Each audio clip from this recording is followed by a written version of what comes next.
From road-tested non-conference to the grind of the SWAC schedule, it's been anything but quiet here on the Hill. For the women's team, resilience has been the theme of the season. They're now coming off of 3 straight wins in SWAC conference play to open up the season. For the men, a new leadership change, and you know that comes with new tone. And Dante Jackson and this coaching staff are setting the tone here as SWAC season opens up. They split a pair, however, they come off a huge win against Jackson State, 100-91. We catch up with our coaches and players and more coming your way here on the new season of the Alabama A&M Basketball Review. Let's go, y'all. Welcome to the Alabama A&M Basketball Review. Highlights, exclusive team interviews, and analysis with men's head coach Dante Jackson and women's head coach Don Thornton.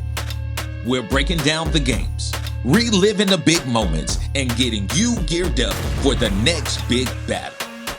And now, join us on our journey with our host, Chauncey Sanders. Welcome to the Alabama A&M Basketball Review. A new season is upon us, and now we are joined by the ladies of the day. Of course, our head coach, Dawn Thornton. Welcome back, new season for her. And Rakaya Bill, a transfer from North Dakota, from the Detroit Midwesterner like myself. And it's so exciting to have you guys because it's been a while since we've caught up with the women's basketball team. You know, it's a whole new calendar year now. You guys are well into the season. You've had a nice non-conference slate as well, seeing teams like Ole Miss to Alabama, even to some mid-major. I mean, you guys saw it all, a plethora of teams. And you also saw some really good ones as well here at home in Miles and Tuskegee. So first I want to get into what you guys thought about the non-conference slate. You know, I mean, with this schedule, Coach, it was really difficult and much different than last season. That's a great question. I thought that putting the schedule together this year, I really felt like the roster could handle it, right? We did get a lot of transfers in. I felt like we had size. I felt like we had speed. We checked a lot of those boxes from a recruiting standpoint. Definitely thought that we filled the void with the depth. Like last year, I think we kind of struggled going beyond 7 or 8 deep.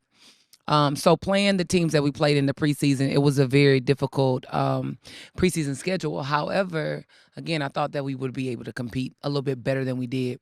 But I think that what it taught me the most was patience. And I think that just having them to continue to believe in the system and what we were going to do, we started peaking right after Thanksgiving. And I told them in practice one day, I said, I can see the glimpses of it, right? And then we went to Richmond and we played a really good game, solid game right before Christmas. And so I just think that that the roster could handle it. A lot of coaches may not, be favorable of it, but I think we were battle tested in the preseason and it helped us, kind of carry us where we are right now in conference. Definitely. And Rakaya, how does that non-conference schedule for you help you guys in conference play later on in the season? I believe when you look at our non-conference schedule, it's a make or break you. You know, we played some really difficult teams, really hard-fought games and stuff. And you can either be defeated or you can, look at the game, learn from it, and just try to take that into the next game and the next game and conference, which is what we've done now. It's very testing. Sometimes it's really hard to, do I trust what the coaches are saying? We're losing games, back to back and things like that. And sometimes it can be defeating. Or you can look at it and use it as motivation. Get the next one, learn from it, like I said. Definitely. And you transferred in. First of all, when she gave you the call, what were your first impressions? And then second, We was lit. second, why did you choose A&M? Okay, first of all, let me say this for the record. I got the call, and before even having contact with her, I had been following A&M and Coach Don for quite some time now. And I got the call, and I didn't believe it. I thought I was being pranked, somebody playing on my phone. I usually don't answer unknown numbers and things like that, but I was like, nah, this can't be real. this is the opportunity that I've been praying for. And so for me to have this opportunity, it's a blessing. It's amazing. You know, had to come to the Hill for the big energy, you know.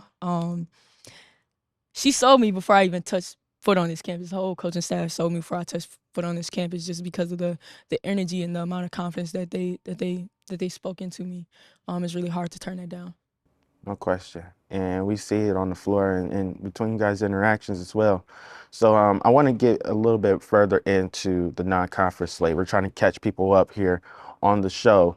And you guys hosted yet again another Power 4 school, another SEC school here on the Hill. This experience was a bit different for you though, Coach, because it was much closer to home with Coach Yo. First of all, can you explain your relationship with her, and what do you think year 2 of this does for the campus and the university? You know, Yolette and I are dear friends. That's like a sister to me. She's been a mentor to me. I honestly say, even after we lost to the Valley, lost to Valley, she called me 30 minutes before we played Pine Bluff, and I picked up the phone, and she just gave me some inspiration. And what she told me, it just, boom, it just clicked, and I transferred that over to our girls. But I definitely feel like we're in a position with our facilities, with our campus, with the city of Huntsville, our student athletes. We can host a Power 5 school in this tournament. In this arena on any given night, right? But I think now you're running into situations where Power 5 schools, they want to come to see what it's like being a part of HBCUs. But what they don't know is they're really helping us with recruiting. But we really enjoyed it. We've enjoyed it, and I've always wanted to bring a Power 5 school to an HBCU to give them that atmosphere. Our band is so electrifying. Our cheerleaders are always up and having a great time, and so we want to be able to show off some of the great things that we have here on campus as well. Definitely. And speaking of Coach Yo, she left you a message, by the way. I don't know if she told you this, but she left 2 messages. But first, I want to get on about how you talked about this environment. You know, she talked about this environment and what the university brings. And I'm going to show you guys a quick clip of what she said about that. Let's take a look. And you guys are primed and looking forward to a long, great season as well. What do you think a game like this in this environment does for you guys down the stretch? Oh, it's going to be beneficial. First of all, they run a lot of the stuff we run. She's going to have them pumped up and ready to go. And I've heard the DJ as I've been watching games, so I know it's going to be an incredible environment, especially if the band and chairs shows up. And you guys are primed. Oh, yeah, it's the same thing. But she also left you another message down the line as well. I'm going to get to that. Maybe we'll show it out of break. I'll leave it as a surprise. But you know, for Coach to have that amount of support for you, you know, to take a call out before your game, 30 minutes before tip-off, you know, how special is that, and how special is you guys by? Like, You know, a lot of times I don't think that people really consider what coaches go through, you know, and it is very difficult. It's so difficult trying to get a group of 19, 20, 22, 23, 21-year-olds to trust and have faith in things that they cannot see, right? But I think when you have those close-knit friends and the circle of people that are around you, that support you, that love you, we always take the time to pour into each other. I called Yolette the other day. She was doing makeup on her daughter, going to a dance recital, and then she was cooking. And I was like, you know, you never thought that, you know, the Power 5 coaches, they're doing the same thing as regular moms and stuff like that. And so we always just try to find a way to love on each other and spend time with each other outside of the game. I really love that, especially for Black coaches in this business. It's really tough. And so fast forward now, here we are in conference play. You guys have went 3-1 so far, and you've been on a tear lately. My goodness. And it's safe to say this might be a nice stretch of teams that we probably wanted to get some get back on a little bit. You know, you guys defeated UAPB, and then of course you came back home and defeated Jackson State, and we know what's behind that as well. And then you took care of business against a team that just ended your season last year in Alcorn State. How do you guys feel so far early in conference play in the SWAC? Well, you know, we talked about it before. I feel like everybody was going to have whatever their chip was going to be on their shoulders. Obviously, what you said about Alcorn and then, you know, Jackson State. but we're not focusing on that. We're focusing on one game at a time. We're going to worry about us. We're not going to worry about another team. Obviously, you know, we definitely wanted to get our lick back versus Alcorn. Like we wanted to get that lick back, but I think again it just goes to the brand of basketball and the type of young women and individuals that we've recruited, right? Because I know that we're in a position to where we can have some success. So we're excited about it. I'm a little disappointed that we dropped the first one. However, it's best to drop it early and then to drop it late, right? So it was a good check for us to kind of just sit down and really kind of refocus on what we needed to do. But we made some adjustments, and I think that now we're finding our rhythm. And I'm not going to get all into your sauce, but you guys' defense is out of this world. You know, we talked earlier and this defense is just unworthy. You know what I mean? It's been beautiful to see. What are some of the key points that you like to make for this defense? And Rakaya, is that something that you guys take personal out there on the floor as far as defense goes? It definitely is, you know. Me and coach been having conversations about my defense. You know, we talk about defense all the time. We pride ourselves on defense. And I think what allows our defense to work is our energy, us, you know, moving, communicating, things like that. When we talk and we play together on both ends of the floor, it works really well for us. Definitely. And, you know, your role is so distinct here with the team because I feel like you keep everyone balanced when you're out there on the floor, right? Because, you know, Kayla is going to get off and we know that Vanessa is more of the field general when she's out there. But, you know, your front court, they got such a high motor. It's like you balance everyone out. You know, is that like how do you feel as far as your role with the team as far as keeping things balanced for the front court and the back court? I'll be honest, that's definitely something that I've had to learn how to grow into or step into, I should say. You know, early in the season, you know, I've been having conversations with the coaches constantly, you know, telling me that it's in me, I have it. And the fact that I just have to believe and go out there and do it. And I think recently, in more recent games, we've seen that I've bought into that and I'm all for it. Definitely. Now you guys are flipping the page. We're going to Mobile soon for the Bridge Builder Classic, excuse me. And what are your expectations for Alabama State coming into that matchup?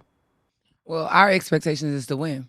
I know that Janetta is going to do a phenomenal job to having Alabama State ready. When I was at Prairie View, she used to be at Texas Southern. So we were rivalries then for a very long time, and we're back in that seat again now. But she's done a wonderful job taking over this program.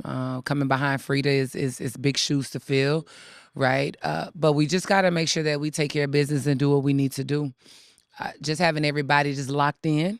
And we've done that. Now we've started back school, so can't allow school to be a distraction, but just got to handle, you know, have that work-life balance is going to be really, really important. But we're excited. Never been to Mobile, never played in the tournament. Don't really know what that looks like, what that feels like. So hopefully we can get some A&M fans to show up and support us too. One thing's for certain, two things for sure. You're going to have some Bulldog fans down there in Mobile, one of the largest alumni bases in the state, if not in the country. So definitely be looking out for that. And if you need some food tips or restaurant ideas, I got you. Perfect. Got you guys covered. Tip-off is set for 2 p.m. for the Bridge Builder Classic for the Lady Bulldogs against Alabama State. You can find that game on the Bridge Builder Classic website. Of course, we will have the link below. When we come back, we'll have the men's basketball team along with some top plays of the 2025-2026 season this far here on the Alabama A&M Basketball Review.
Alabama A&M, but coming up with the rock is going to be Kayla Walker, so it is stolen. 2-on-2 situation for Alabama A&M. Walker going up and scores with the righty layup. Alabama A&M 53, Jackson State 42. Let's take another look at that last play, and after that, we'll head to the break with fourth-quarter action coming up right here on SWAC TV. Kayla Walker finishing strong.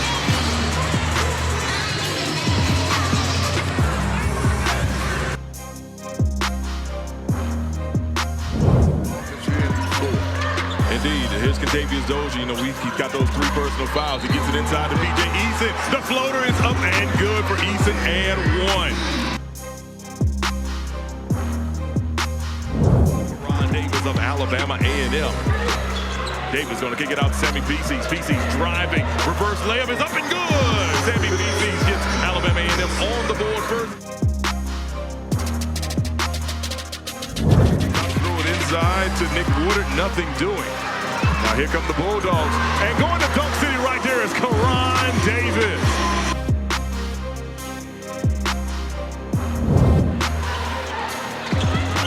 Here's a drive baseline and the kick out to Beal. Beal, the corner 3 is up and good from downtown Huntsville. And that'll bring the crowd to their feet. Alabama A&M on top 24-10. Player of the year. Yep. Good pass inside. And James Graham III takes it to Dunk City once again.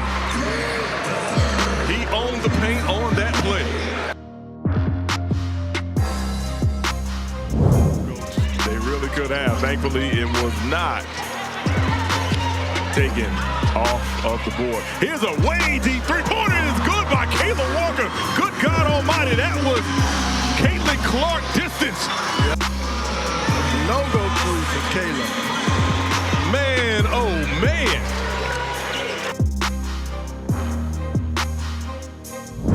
The Rock. 9 seconds to go. Alabama A&M's going to have to get off a shot. Here's Bilal Abdul-Rahman going against 4 defenders. And how about the putback jam? Is good by P.J. Eason in Dunk City. P.J. said, I got your back, little fella. I got you.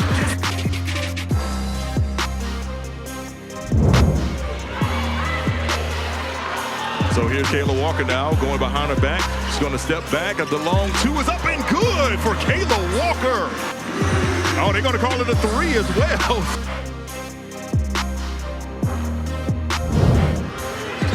He's got the rock. He'll swing it over to PC's. PC's drives baseline. Gets it inside to P.J. Eason. Oh my goodness, P.J. Eason. Another trip to Dunk City. And then he sent Travis Roberts down to the floor.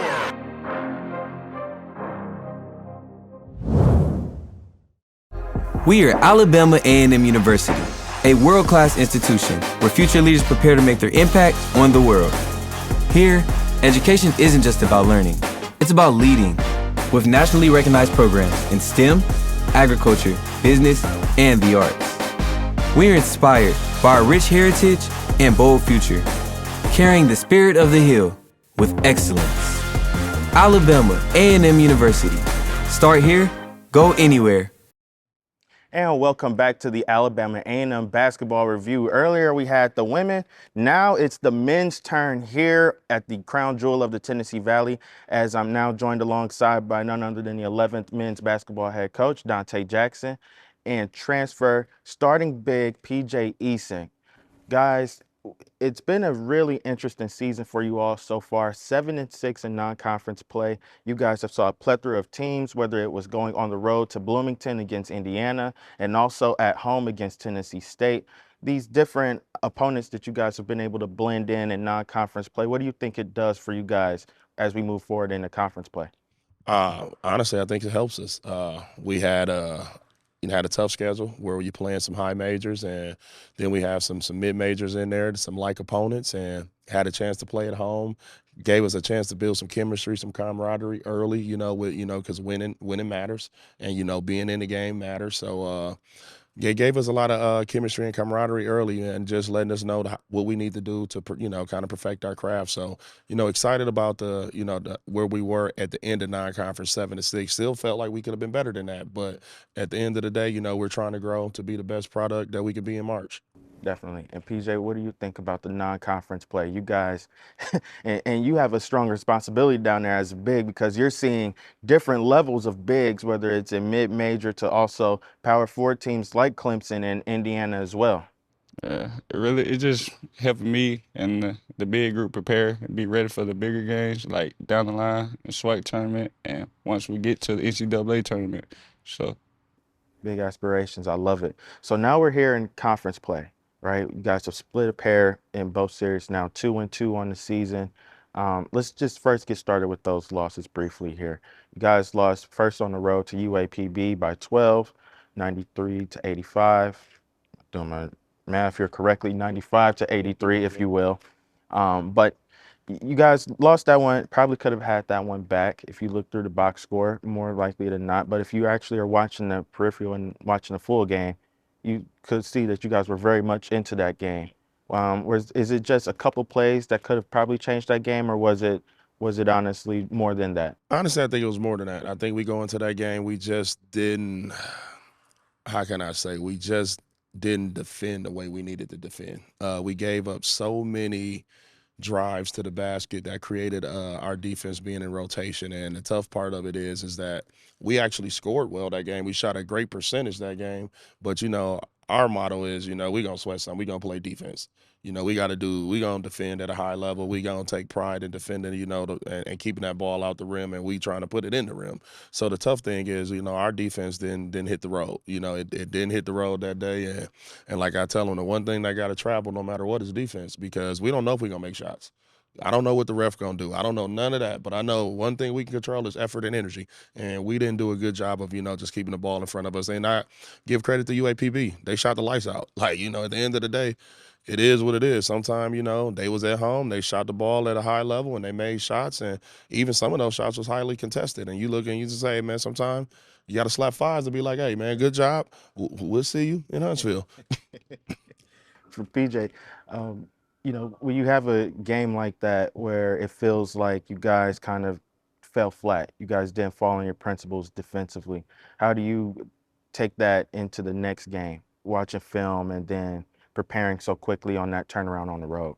yeah, we come get it right in practice. We just work on all our principles and try to stick by them, no matter what. And we just got to communicate better, and everybody got to move on the screen. Definitely. You guys turned around quickly, and when I say that, against Mississippi Valley State, a huge win on the road. 7 guys on the team saw 5 or more points in that matchup. But we know offense isn't really what you guys pride yourselves on, it's defense. You guys were able to hold them to, if I'm looking at this correctly by the stats here, I mean, it says that you guys forced 18 turnovers in that matchup. How huge was that and encouraging for moving forward in SWAC play? I think it was big. Like I said, man, any road trip you go on, the tough thing is you want to go 2-0. We pride ourselves on going 2-0 on the road. The tough part of it is you may not go 2-0. So our thing is we're gonna leave with something. So we left with 1 win. So we left with something. So it is what it is. We're leaving here with something. So we left with 1 win. So it is what it is. And the thing is if you split on the road, that's great. I mean, it's good. 2-0 on the road is great. Splitting on the road is good. So hey, it was good. We played good basketball. We split on the road.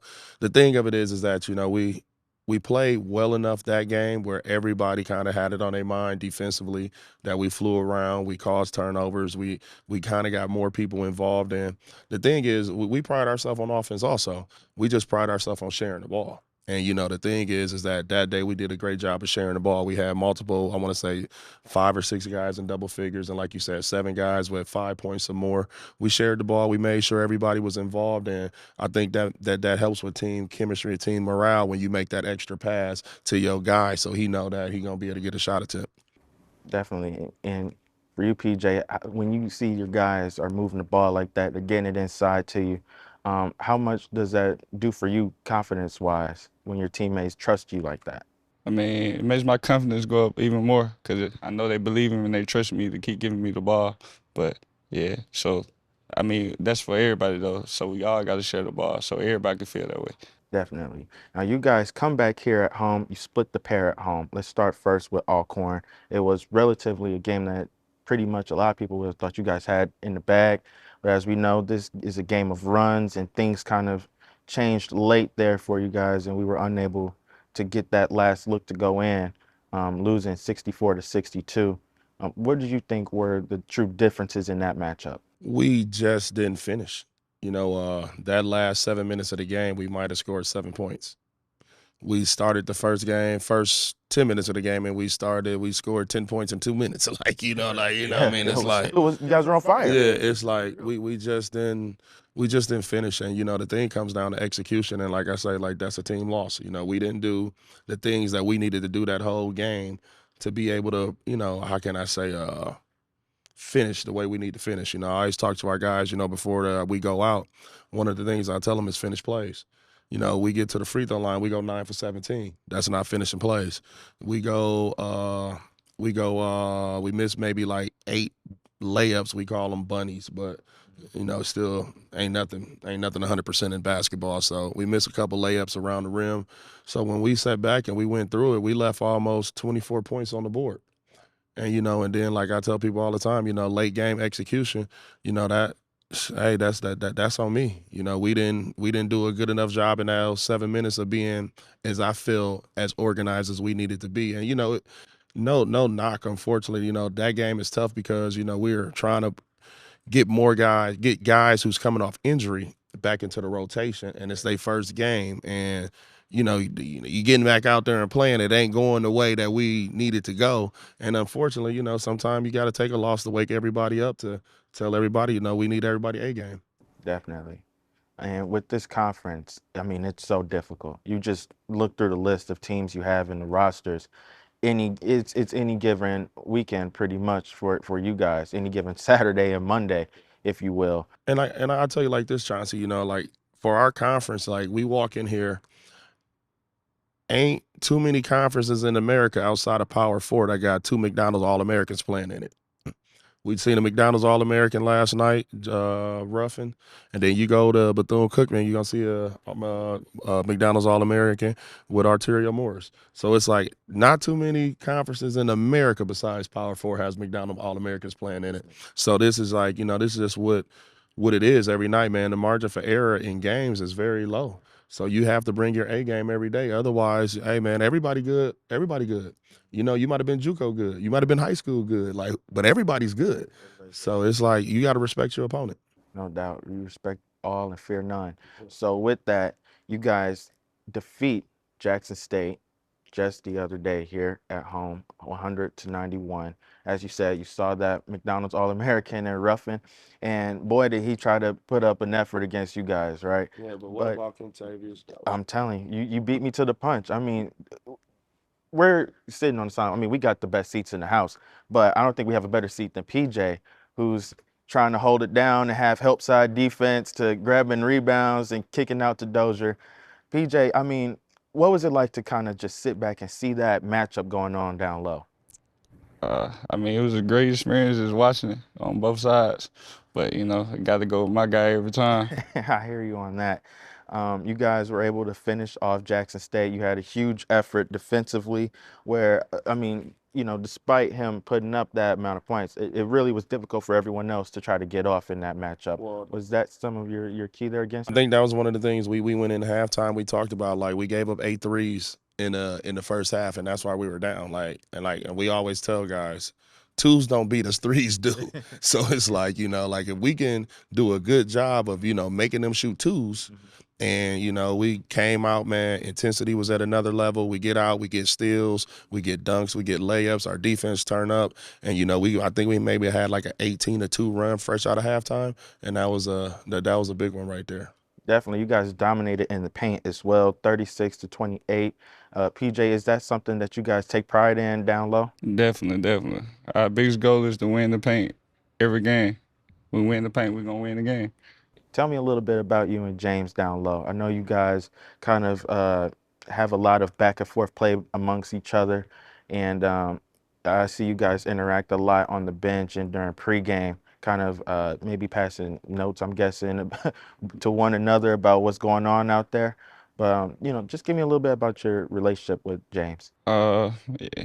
James flipping to James Graham. James flipping, because it is too. James flipping. Yeah, I mean, that's my guy. We just try to keep each other going, try to boost each other up, and try to get us ready to play. And we just feed off each other in the game. Like, he's always looking for me, I'm always looking for him. And that's just the biggest part. Just make sure your guy know he's looking for him. Definitely. You know, a little inside, like people don't know, they both, James and PJ played junior college basketball together for a year. So, you know, a relationship that goes a little longer besides, you know, just coming up at A&M and Grambling together. Right. So you guys now have Alabama State coming up on the list. You're going to Mobile. It's going to be a neutral site. How does this play out for you guys as SWAC play? You know, it's a big game. Big game, you know, it's no different than any other game except for it's the rival. And it's, you know, with us, you know, I grew up in the inner city and we ain't never messed with the other side. So they're the other side. We don't mess with black and gold. So we might be having some black on today, but it's black and maroon around here.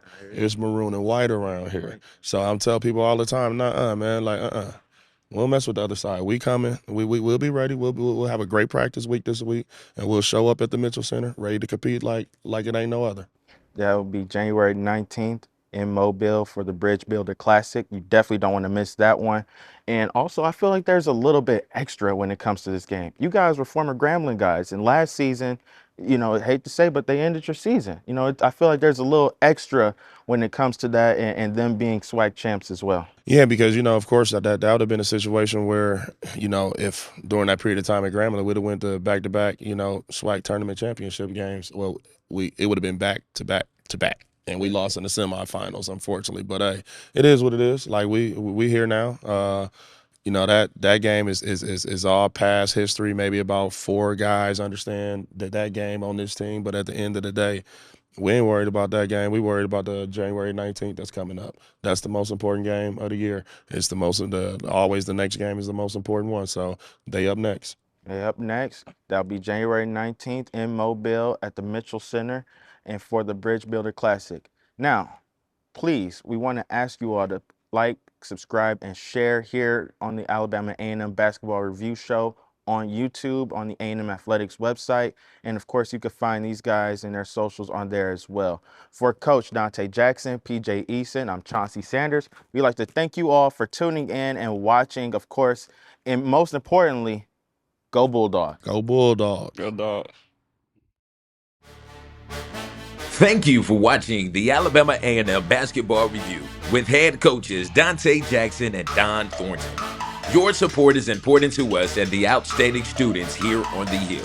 We encourage you to support the entire athletic program and become a season ticket holder, or be a part of something much bigger and become a torchbearer. Visit AAMU.edu for more information. And until next time, go Bulldogs! Taken off of the board. Here's a way deep three-pointer. Is good by Caleb Walker. Good God almighty. Baseline. Gets a desire to PJ Eason. Oh my goodness. PJ Eason. Another triple dunk seed. And then he sent Travis Roberts down to the floor.